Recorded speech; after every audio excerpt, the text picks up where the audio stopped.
Sunamganj medical কলেজের শিক্ষার্থীরা দীর্ঘদিন ধরে ক্লিনিক্যাল ওয়ার্ড ও হাসপাতাল সুবিধা থেকে বঞ্চিত।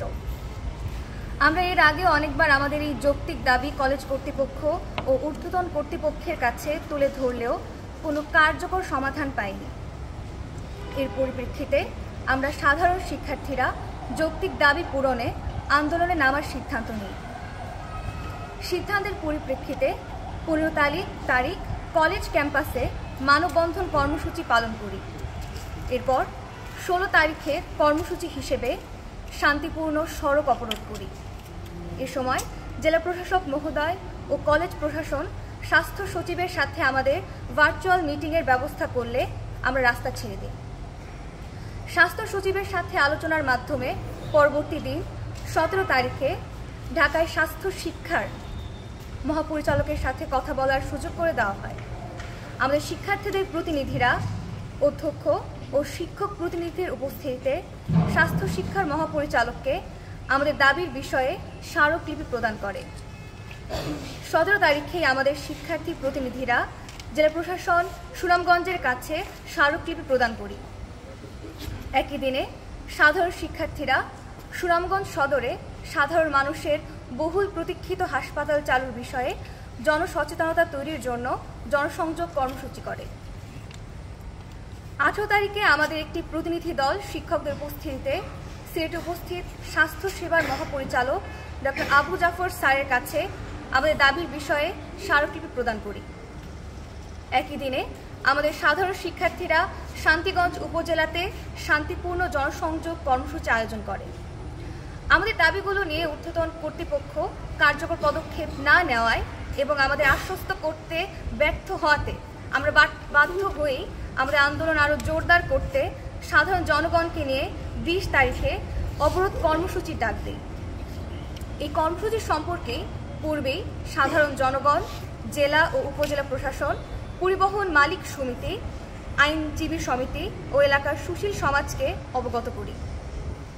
এর পরিপ্রেক্ষিতে সাধারণ জনগণ তাদের দাবি আদায়ে শিক্ষার্থীদের কাছে একাত্মতা প্রকাশ করে সড়ক অবরোধ কর্মসূচিতে অংশগ্রহণ করে।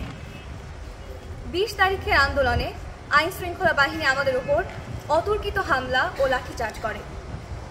এই ন্যক্কারজনক হামলায় আমাদের 53 জন শিক্ষার্থী গুরুতর আহত হয়। সাধারণ শিক্ষার্থীদের উপর হামলার প্রতিবাদে ও আমাদের দাবি নিয়ে নির্ভরযোগ্য প্রতিশ্রুতি না পাওয়াতে আমরা সাধারণ শিক্ষার্থীরা অনির্দিষ্টকালের জন্য কলেজের একাডেমিক ও প্রশাসনিক সকল কাজ কমপ্লিট শাটডাউন ঘোষণা করি। 21 তারিখে আমাদের শাটডাউন কর্মসূচি চালু থাকে। একই দিনে আমাদের কলেজের মাননীয় অধ্যক্ষ ডক্টর মুস্তাক আহমদ ভূঁইয়া স্যার ও অন্যান্য শিক্ষকবৃন্দ আমাদের যৌক্তিক দাবিতে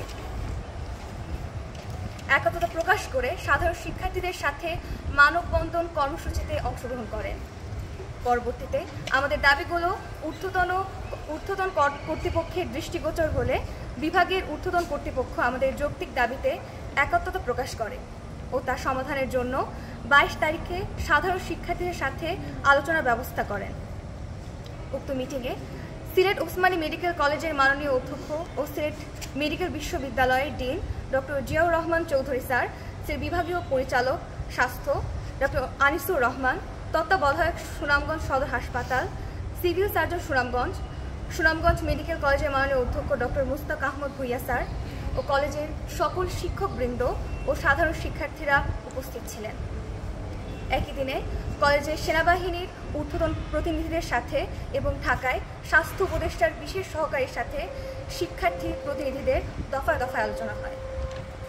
সুনামগঞ্জ মেডিকেল কলেজের সাধারণ শিক্ষার্থীদের দাবিসমূহ ছিল যে 16 জুনের মধ্যে হাসপাতালের আউটডোর ও মেডিসিন, সার্জারি ও গাইনি এই 3টি ওয়ার্ড চালু করতে হবে এবং 16 ডিসেম্বরের মধ্যে হাসপাতালের কার্যক্রম সম্পূর্ণরূপে চালু করা লাগবে। হাসপাতাল কার্যক্রম পরিচালনার জন্য জরুরি ভিত্তিতে একজন পরিচালক নিয়োগ দিতে হবে। 2, সপ্তাহে 6 দিন ওয়ার্ড সুবিধা চালু, কনসালটেন্ট নিয়োগ ও ট্রান্সপোর্ট ব্যবস্থা নিশ্চিত করা। কলেজের সিলেট মেডিকেল বিশ্ববিদ্যালয়ের ঊর্ধ্বতন কর্তৃপক্ষের সাথে আলোচনায় আমাদের সপ্তাহে 6 দিন ওয়ার্ড সুবিধা চালু করা, সদরে শিক্ষার্থীদের জন্য সার্জারি, মেডিসিন, গাইনি এই 3টি কনসালটেন্ট নিয়োগ ইতিমধ্যেই দেওয়া হয়েছে এবং 1 সপ্তাহের মধ্যেই তাদের যোগদান নিশ্চিত করা হবে। ওয়ার্ড কলেজের শিক্ষকদের উপস্থিতি নিশ্চিত করা হয়েছে। সেই সাথে ট্রান্সপোর্ট সমস্যার সমাধানে 3টি বাস দ্রুত সময়ে দেওয়ার বিষয়টি নিশ্চিত করা হয়েছে। হাসপাতালের বিষয়ে পিডব্লিউডি প্রতিনিধিরা বলেছেন তারা আগামী জুনের মধ্যেই হাসপাতালের আউটডোরের কাজ শেষ করবেন এবং অক্টোবরের মধ্যে হাসপাতালের কাজ সম্পূর্ণরূপে শেষ করবেন। উপস্থিত স্বাস্থ্য বিভাগের ঊর্ধ্বতন কর্তৃপক্ষ দ্রুত হাসপাতাল নিয়োগ চালুর বিষয়ে আমাদের আশ্বস্ত করেন। তারা আমাদের শিক্ষার্থীদের প্রতিনিধিদের সাথে একটি সার্ভেইলেন্স কমিটি গঠন করে ওয়ার্ড ও হাসপাতালের কাজ তদারকি করার প্রতিশ্রুতি দেন। আপনারা জানেন গত 20 তারিখে অপ্রত্যাশিতভাবে সেনা সদস্যদের সাথে অনাকাঙ্ক্ষিত ঘটনার সৃষ্টি হয়। কলেজে উপস্থিত সেনাবাহিনীর প্রতিনিধিদের সাথে আলোচনায় তারা 20 তারিখের সাধারণ শিক্ষার্থীদের সাথে ঘটে যাওয়া অনাকাঙ্ক্ষিত ঘটনার জন্য দুঃখ প্রকাশ করেন এবং ভবিষ্যতে এর পুনরাবৃত্তি না হওয়ার প্রতিশ্রুতি দেন।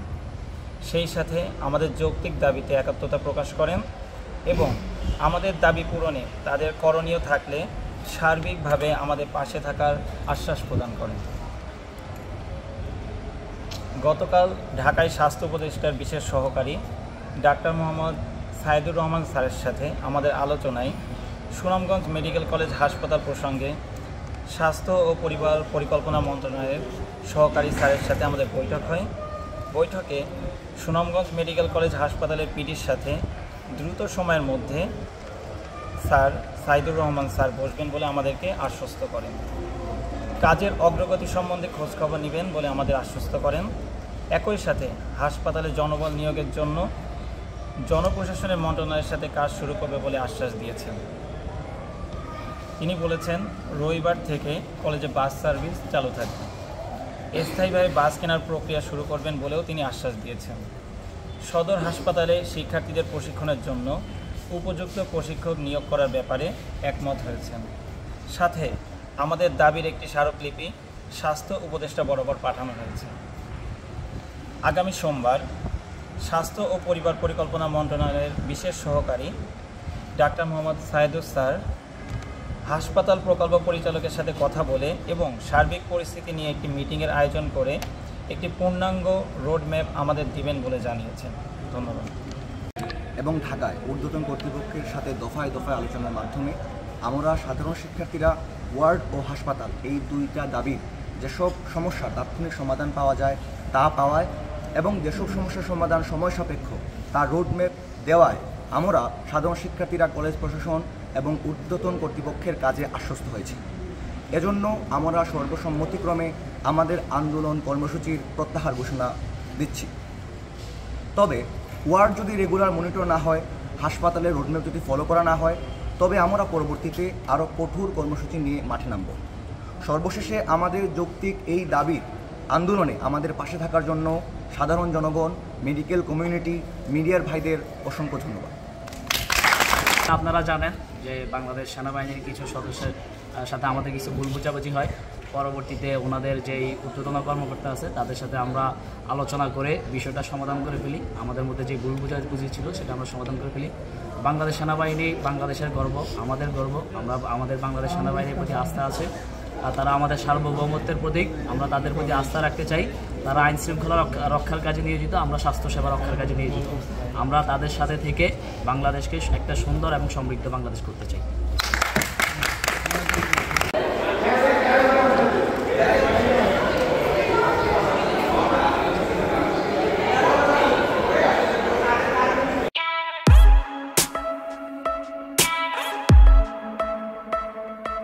Oh,